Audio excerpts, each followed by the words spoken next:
Və təəssüflər olsun ki, mənim yaradıcılığımın ən qaynar dövrü torpaqlarımızın itkisinə və mənim doğulduğum bala vətənin, Kəlbəcərin itkisinə həmən vaxtda təsadüf elədi.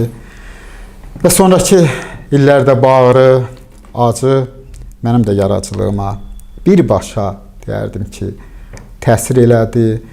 Və bəlkə mənim yaşımın elə dövrü idi ki, o dövrlər əbədi mövzu olan məhəbbətdən, məhəbbət mövzusuna müraciət elədiyim məqamlarda mən yer, yurt, torpaq etkisindən yazdım.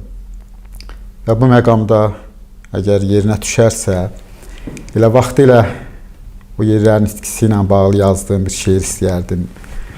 Deyim, düşmən gülləsindən qaya çapılıb, həsrətdən dağların qaşı çatılıb, sınıq pəncərəli, sınıq qapılı Allah, evimizin daşı üşüyür.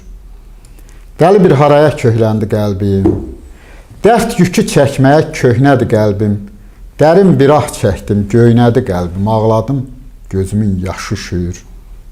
Gediklər bərələr tar bağlayıbdı, tavana əl dəymir tor bağlayıbdı, yolları izləri qar bağlayıbdı, bu fəsil bir kəndin qışı üşüyür.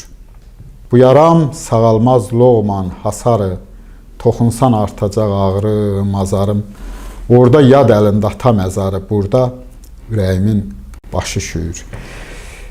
Çox şükür, bu günümüzə çox şükür ki, o həsrətə, o ağrıya son qoyuldu. Düzdür, heç vaxt yaddaşımızdan o niskil, o ağrı silinməyəcək.